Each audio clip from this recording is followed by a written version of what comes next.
Bismillahirrahmanirrahim.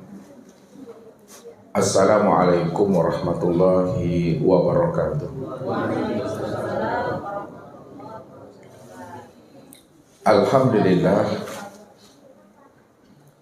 Alhamdulillahilladzi nayur qulubana binuri ma'rifati wal yakin wa adkhilna ma'al awliya'i wassolihin.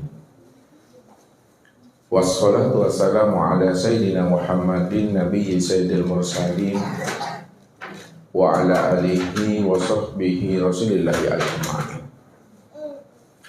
Wa qala Allah ta'ala fil Qur'anil Karim, a'udzu billahi minasy syaithanir rajim, bismillahirrahmanirrahim. Awalam yatafakkaru fi anfusihim wa fil ardi ayatul lil muqinin wa fi anfusikum afala tubsirun. Sanurihim ayatina fil afaq wa fi anfusihim hatta yatabayyana lahum annahu al-haq. Sadaqallahul azim. Bapak Ibu, saudara-saudara dan anak-anak kami jamaah tauhid yang dirahmati Allah.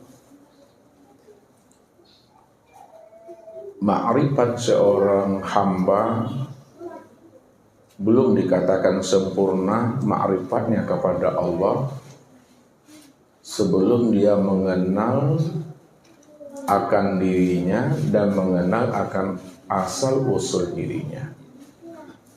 Mengenal akan dirinya bukanlah mengenal akan identitas dirinya, Bapak Ibu. Kalau kita mengenal akan identitas diri kita, itu sangatlah mudah dan sudah kita pahami, Bapak Ibu. Karena identitas diri kita itu sudah tertulis di dalam sebuah KTP. KTP itu adalah identitas diri. Di dalamnya tertulis nama, tempat tanggal lahir, agama, pekerjaan, kewarganegaraan, suku, kemudian alamat, RW dan RT. Itu namanya identitas diri. Dan mengenal akan usul diri itu bukanlah mengenali silsilah akan keturunan kita. Ya, seperti siapa ayah kita, siapa ibu kita, siapa kakek kita, siapa nenek kita, siapa buyut kita, mbah kita. Jadi mengenali akan asal usul diri itu bukan mengenali silsilah keturunan. Lalu apa maksudnya mengenal akan diri dan mengenal namanya asal usul diri? Mengenal diri itu maksudnya Bapak Ibu mengenali akan rahasia sejati diri kita. Siapa sebenarnya hakikat rahasia diri kita yang sebenarnya. Dan mengenal akan asal usul diri itu maksudnya mengenal akan asal usul kejadian kita. Maka jikalau kita telah mampu mengenal akan diri dan mengenal akan asal usul kejadian diri, barulah kita ini dikatakan telah sempurna ma'rifat kita itu kepada Allah. Inilah yang dikatakan namanya insan kamil mukamil. Dia telah mengenal Allah dan Muhammad itu sempurna pada dirinya, zahir dan batin. Maka orang yang tidak mengenal Allah dan Muhammad, yang telah sempurna, nyata dan wujud pada dirinya, zahir dan batin, maka inilah yang dikatakan orang yang tidak mengenal kesempurnaan dirinya, Allah dan Muhammad nyata pada dirinya. Ini yang dikatakan namanya orang yang zulumat. Orang yang tidak tahu dengan hakikat rahasia dirinya. Nah, siapa yang tidak tahu akan hakikat rahasia dirinya itu? Sampai habisnya usia umurnya dia tetap berada dalam keadaan zulumat, dalam keadaan gelap, dalam keadaan tersesat. Bukankah Allah selalu mengingatkan kita? Wa man kana fi hazil aqma fa huwa fil akhirati aqma wa adalun sabila. Barang siapa yang tidak mengenal aku di waktu hidupnya, maka di waktu matinya pun dia juga tidak akan pernah mengenal akan diriku. Wa adalun sabila, dan dialah orang yang tersesat. Jadi yang dikatakan Allah tersesat itu adalah orang yang tidak mengenal akan Rabb-Nya. Itu disebabkan apa? Karena dia tidak mampu mengkaji, tidak mampu menilau, menyenter dan menilik ke dalam dirinya. Padahal Allah sudah berikan kita ini namanya kecerdasan rohani dan akal fikir. Awalam yatafakkaru fi anfusihim. Aku beri kamu kecerdasan rohani dan akal fikir supaya dengan kecerdasan rohani dan akal fikir itu kamu bisa menilik, memahami siapa dirimu yang sebenarnya. Supaya apa? Supaya kita betul-betul tidak merampok dan tidak menantang Tuhan itu. Tapi orang yang tidak mengenal akan sejati dirinya, karena dia tidak mau mempergunakan, memanfaatkan kecerdasan rohani dan akal fikirnya itu, maka disitulah dia terang-terang menantang akan Tuhan. Ini yang Allah jelaskan kepada diri kita. Awalam yarul insanu anna khalaqnahu min nutfatin fa iza huwa khasimun mubin. Kenapa tidak kamu pikirkan tentang dirimu? Bahwa dirimu itu aku jadikan dari setetes air, kata Allah. Lalu setetes air itu bertahwil, berubah wujudnya menjadi darah. Darah bertahwil menjadi segumpal daging. Segumpal daging itu menjadi tulang belulang, dan tulang belulang itu kemudian kami bungkus kembali dengan daging, kata Allah. Fatabarakallahu ahsanul khaliqin. Maka aku sempurnakan akan kejadian dirimu, kata Allah. Ketika Allah telah sempurnakan akan kejadian diri kita ini, dari setetes air itu lalu menjadi insat yang disebut namanya manusia. Fa iza wa khasimun mubin. Tapi kenapa kamu terang-terangan kamu menantang akan diriku, kata Allah. Jadi orang yang tidak mengenal Allah, orang yang tidak mengenal akan rahasia dirinya, dia telah terang-terangan menantang Tuhan. Buktinya dia menantang Tuhan. Dia telah merampok hak Allah dalam hidupnya. Apa maksudnya dia merampok hak Allah dalam hidupnya? Dia merasa dirinya yang wujud. Dia merasa dirinya yang hidup itu. Padahal dia ada itu karena diadakan. Dia hidup itu karena dihidupkan. Kalau kita ada, diadakan, hidup, dihidupkan, itu artinya bahwa diri kita itu di hadapan Allah la haula wala quwata illa billah. Namun pada saat kita merasa diri kita wujud dan hidup, itu sama artinya kita sudah menyandingkan diri kita itu dengan Allah. Nah, itulah yang membuat diri kita itu berada dalam keadaan zulumat itu, yang tidak akan pernah tahu nanti jalan pulang dan kembali kepada Tuhan. Allah katakan apa kepada diri kita, Bapak Ibu? Innahu mayyati rabbahu mujriman fa inna lahu jahannam la yamutu fiha wa la yahya. Siapa yang datang kembali menghadap aku, kata Allah, yang mana dirinya dalam keadaan berdosa, dirinya dalam keadaan buta, dirinya dalam keadaan gelap, dirinya dalam keadaan tersesat, disebabkan dia tidak mengenal akan aku. Fa inna lahu jahannam, maka aku tempatkan dia di dalam neraka jahanam, kata Allah. Kalau Allah dah masukkan kita ke dalam neraka jahanam, la yamutu fiha wa la yahya. Maka mereka di dalam neraka jahanam itu mereka tidak mati dan mereka juga tidak hidup di dalamnya. Mereka tidak mati itu artinya apa? Mereka akan merasakan azab yang berkekalan. Dan mereka tidak hidup di dalamnya. Karena mereka tidak akan pernah mampu kembali lagi ke alam dunia untuk melakukan namanya taubat. Waktu dan masa yang telah Allah janjikan itu telah berlaku dan sampai kepada dirinya. La afwan lak. Tidak ada lagi maaf bagi diri kita Allah. Tapi sebaliknya kata Allah. Wa may yaqti mu'minan qad amila sholihat fa ulaika lahum darajatul ula. Namun barang siapa yang datang dan kembali menghadap aku kata Allah, dia telah mengenal akan diriku. Dia telah mengenal akan rahasia dirinya siapa. Kemudian dia buktikan bahwa dia telah mengenal akan aku. Lalu dia tetap istiqomah di dalam iman. Istiqomah di dalam ketakwaan kepada aku. Dia melakukan amal-amal soleh. Amal zahir, amal batin.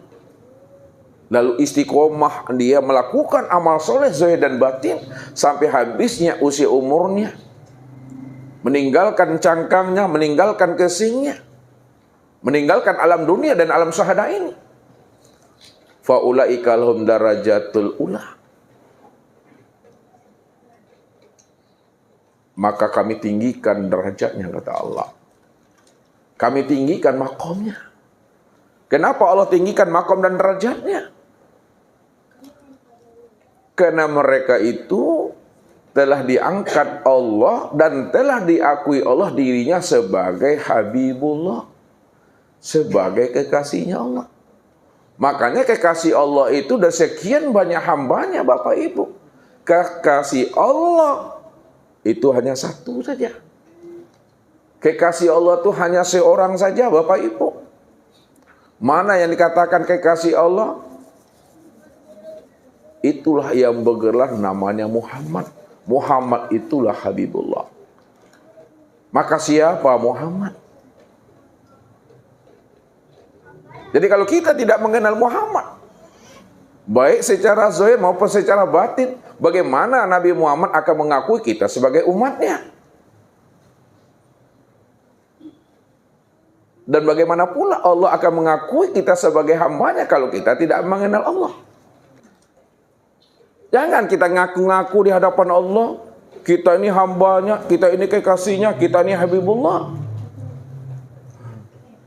Kapan Allah kenal dengan dia? Kapan Allah kenal dengan kita? Kalau kenal di mana kenalnya kamu dengan aku? Nah, apa dasar kamu bahwa kamu itu adalah kekasih dan hambaku kata Allah? Jadi kalau kita tak kenal Allah, lalu kita mengatakan diri kita di hadapan Allah, kita ini adalah hambanya dan kekasihnya, itu ngaku-ngaku namanya Bapak Ibu. Maka yang dikatakan hamba Allah dan diakui oleh Allah hambanya itu adalah orang yang telah mengenal akan dirinya. Orang yang mengenal Allah itu yang dikatakan hamba Allah. Orang mengenal Nabi itu yang dikatakan umatnya. Nah, jadi kalau kita tak mengenal Allah, tak mengenal Nabi, tak mengenal Muhammad, tak diakui kita sebagai hambanya dan tak diakui pula kita sebagai umatnya. Maka inilah kita mesti pahami Bapak Ibu, supaya tahu terang dan lurus jalan pulang dan kembali kita kepada Allah. Ya. Mesti kita cari guru dalam hidup ini. Kita cari pembimbing dalam hidup ini. Kita cari pelita dalam hidup ini. Karena nanti di akhirat itu manusia itu akan dipanggil sesuai dengan imamnya. Sesuai dengan pembimbingnya. Sesuai dengan gurunya. Ini Allah katakan. Yauman nad'u kulla unasin bi imamihim. Di akhirat nanti manusia akan dipanggil, akan diseru sesuai dengan imamnya masing-masing. Nah, kalau kita tidak punya guru, kita tidak punya pembimbing, kita tidak punya mursyid, siapa yang kita akan ikuti? Tidak tahu kita Bapak Ibu. Maka carilah pembimbing rohani, carilah mursyid rohani. Yang mana pembimbing rohani dan mursyid rohani? Mereka telah mampu mengenal Allah, telah mampu menyaksikan Allah, telah mampu berliqah, berjumpa dan bersua dengan Allah. Dan dialah yang akan menghantarkan rohani kita. Dia yang akan menunjuki kita, dia yang akan membimbing rohani kita bagaimana kita bisa berjumpa, berliqah dan bersua dengan Allah. Walaupun sulit mencari pembimbing rohani yang sudah liqah kepada Allah, namun dia ada Bapak Ibu. Dia ada. Kalau tidak ada, tak mungkin Allah mengatakan wattabi' sabila man anaba ilayya. Ikuti olehmu, cari olehmu, temui olehmu orang-orang yang telah tahu jalan pulang dan kembali kepada aku. Siapa orang-orang yang telah tahu jalan pulang dan kembali kepada Allah? Itulah kekasihnya tadi. Itulah rasulnya. Itulah para nabi dan para rasul, para aulia ilah, para aribillah.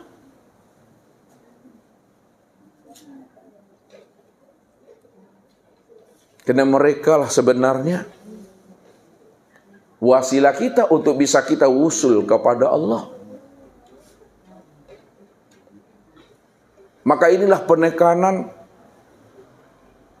yang disampaikan Allah melalui lisan para nabi dan para rasulnya. Makanya Nabi katakan apa kepada kita? Kun ma'allah. Hendaklah kamu selalu hidup bersama Allah. Fa in lam takun ma'allah, fakun ma'aman kana ma'allah. Jika kamu belum mampu hidup bersama Allah, karena kamu belum mengenal Allah. Kalau kamu kenal Allah baru sebatas mengenal nama, tapi belum mengenal diri yang punya nama. Maka carilah olehmu orang-orang yang mana dia telah bersama Allah, orang-orang yang telah berliqah dengan Allah, orang-orang yang telah wusul dengan Allah. Fa innahu yusiluka ilallah.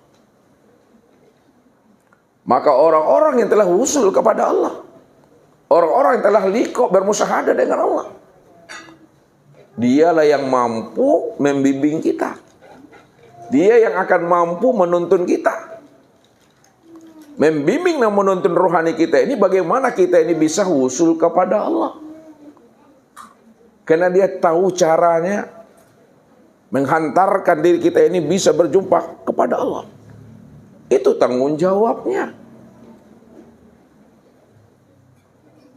Disitulah letaknya tugas para nabi dan para rasul itu.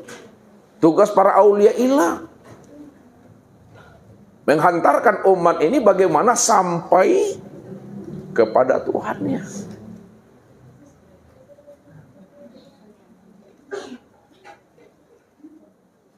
Jadi kalau Allah telah membukakan rahasia dirinya kepada kita,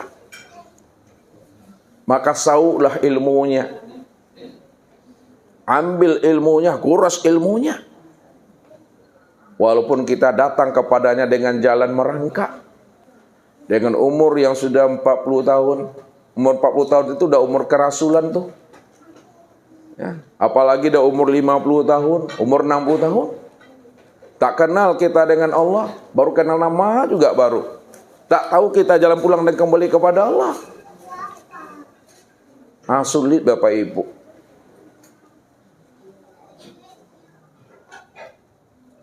Untuk membimbingnya. Kecuali hidayah Allah aja di situ.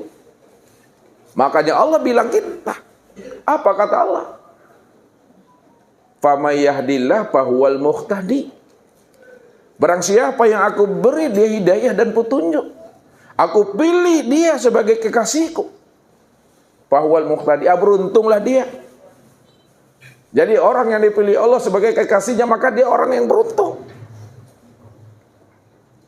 Dialah yang tahu mengenal siapa aku ini. Dia yang tahu jalan pulang dan kembali kepada aku.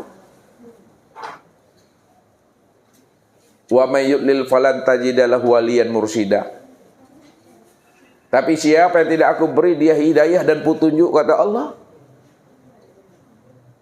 kemanapun dia pergi mencari wali mursyid, maka dia tidak akan pernah bisa mencari dan menemui wali mursyid yang sejati. Karena wali mursyid yang sejati itu tiada lain aku, kata Allah. Jadi wali mursyid yang sejati itu bukan tuan guru, bukan khalifah. Wali mursyid yang sejati itu yang bisa membimbing kita, menuntun kita, itu adalah Allah itu sendiri.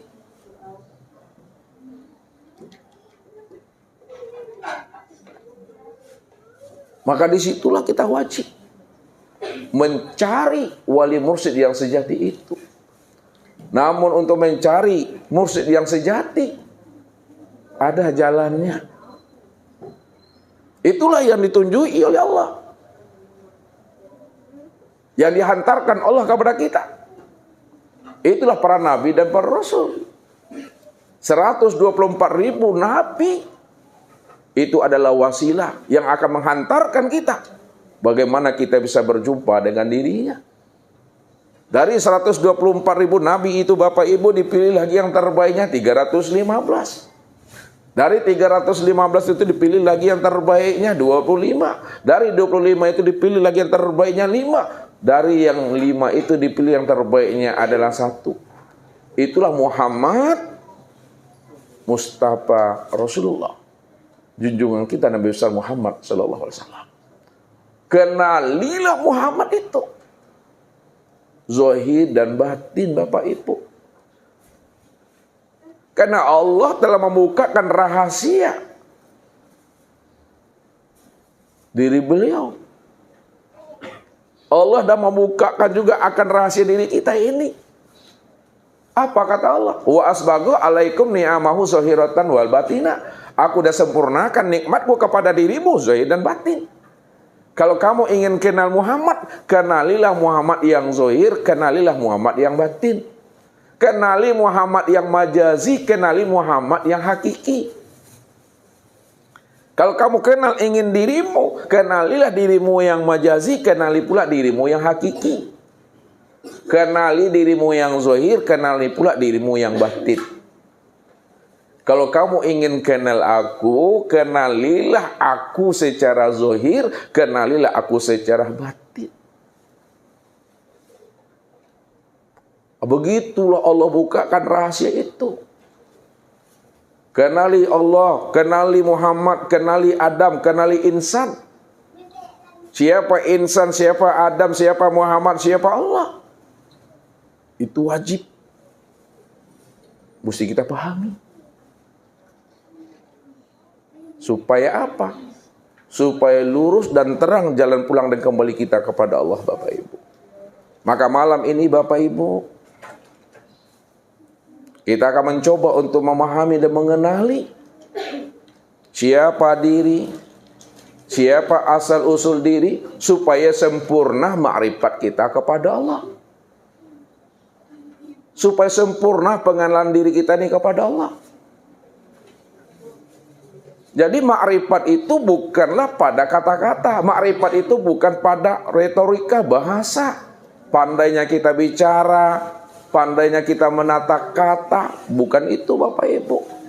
Tapi betul-betul ma'rifatullah itu kita tahu akan rahasia yang sebenarnya. Siapa diri kita ini dan siapa pula asal usul diri kita ini. Karena Allah sendiri sudah menyatakan dengan terang dan jelas, wa fi anfusikum afala tubsirun. Aku ini telah wujud pada dirimu. Aku ini telah nyata pada dirimu. Aku ini yang menjadi rahasia dirimu. Aku udah gaib di dalam dirimu.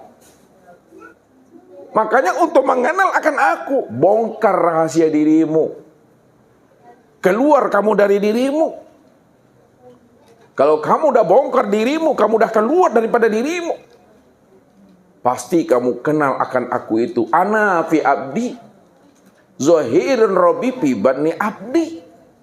Aku nyata pada dirimu. Kalau Allah sudah bukakan itu kepada diri kita, maka Allah katakan apa kepada kita? Afala tubsirun, afala taqilun, afala tatafakkarun. Maka disinilah kita mesti bertafakur, mesti merenung dan menilik ke dalam diri. Sebagai ulul albab itu, orang yang ulul albab adalah orang yang mampu membaca dan memahami serta menyelami akan rahasia dirinya, sehingga dia tahu siapa yang sebenar-benar diri dan siapa yang seakmal diri yang sebenarnya. Maka malam inilah kita akan mencoba untuk memahami lebih dalam dan lebih detail siapa diri dan siapa asal usul kejadian diri kita ini. Ini Bapak Ibu. Jadi kita malam ini Bapak Ibu merese-rese ke dalam namanya. Ya, lihat tuh merese-rese ke dalam. Di silo-silo ke dalam, ya. Sama Ustaz selalu sampaikan sama Bapak Ibu ini, untuk mencari Tuhan itu mesti ke dalam diri, mereseknya ke dalam. Tapi mereseknya dengan peresek namanya, ya. Karena Nabi katakan man talabal maula bi ghairi nafsin, ya, faqad dalla dolalan ba'idah. Nah, siapa yang ingin mencari aku, ingin mencari Tuhan, lalu dia mencari aku, mencari Tuhan itu keluar dari dirinya, faqad dalla dolalan ba'idah, maka dia berada pada kesesatan yang sangat jauh. Takkan pernah bersobok dan bersuhu Bapak Ibu. Ini ilustrasi yang selalu Ustaz sampaikan kepada kita semua. Ada seekor ikan, kata Ustaz, ya, dia berenang di dalam sungai, di dalam air. Lah 7 hari ikan kau Bapak Ibu menar mandir, namanya Ilya Mudia. Rupanya tanpa disadari oleh ikan ini Bapak Ibu, ada tunggul kayu di situ sebagai sahabatnya, memperhatikan ikan ini. Ya, apa kata tunggul kayu tadi? Rasa-rasanya sahabatku ikan ini ada yang ia cari, tapi apalah sebenarnya yang ia cari? Karena melihat bahasa tubuh dari ikan tadi itu, nampaknya dia agak panjang lalek lah, no. Aduh yang dipikirkannya kalau dia waktu lebah karu ikan yang wah, ya kan? Akhirnya apa? Ketika ikan tadi itu menghampiri tunggul kayu tadi, disitulah tunggul kayu itu bertanya kepada ikan, wahai saudaraku ikan, ya, aku sudah memperhatikan dirimu beberapa hari ini. Kayaknya ada yang engkau ingin cari sebenarnya. Apa betul itu wahai saudaraku ikan? Betul wahai saudaraku tunggul kayu. Aku sebenarnya hilir mudik mutar-mutar. Aku ingin mencari air. Tapi air yang aku cari selama 7 hari itu tak kunjung basobok. Tak aku temui, tak aku jumpai. Karena ikan tadi ngomongnya jujur, polos. Tentu karena tunggul kayu tadi itu paham dan mengerti yang air itu di mana, maka dia senyum. Tunggul kayu itu senyum dia. Ketika dia senyum sejenak dan sesaat, barulah tunggul kayu tadi itu memberikan komentar kepada sahabatnya ikan tadi. Wahai saudaraku ikan, kalau engkau ingin mencari air, ya, selama ini 7 hari 7 malam kamu cari, belum juga kamu jumpai, mau enggak kamu itu mendengarkan nasihat aku? Mau enggak kamu itu mendengarkan fatwa aku? Ya. Mau wahai saudaraku tunggul kayu, tolong tunjuk ajari aku, tolong bimbing aku, tuntun aku, supaya aku bisa berjumpa dan bersua dengan air yang aku cari selama ini. Maka apa kata tunggul kayu tadi?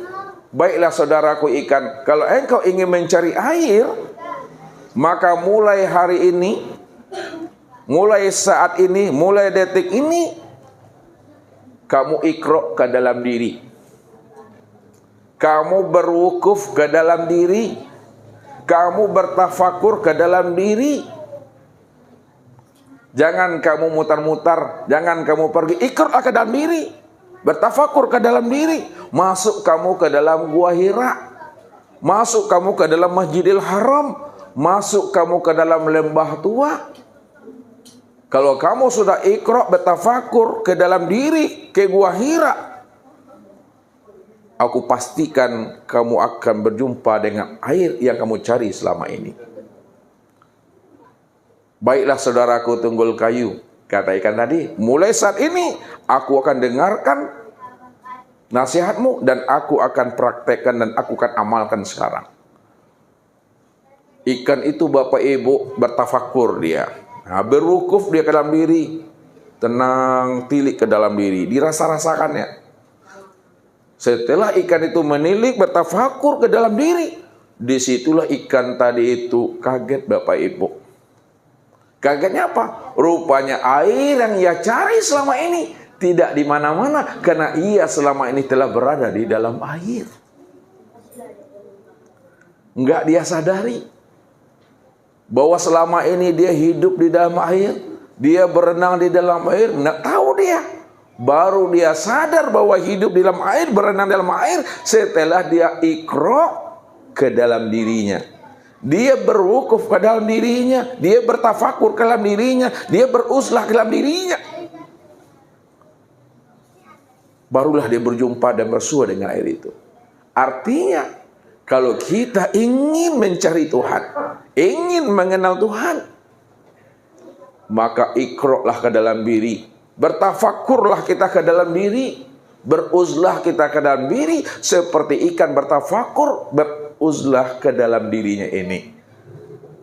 Ini yang selalu saya sampaikan. Baca alam pada diri, baca diri di dalam diri.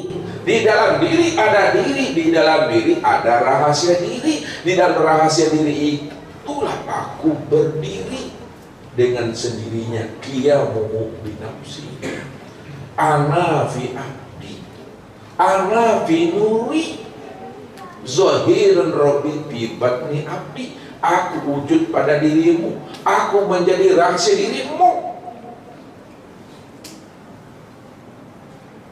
Kalau Allah sudah bukakan itu,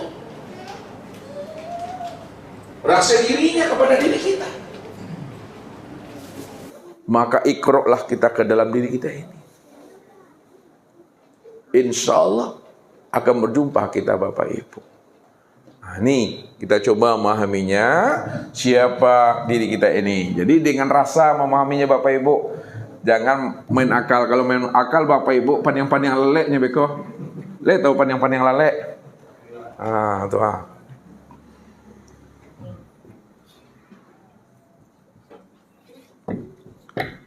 Ini insan, ya, insan.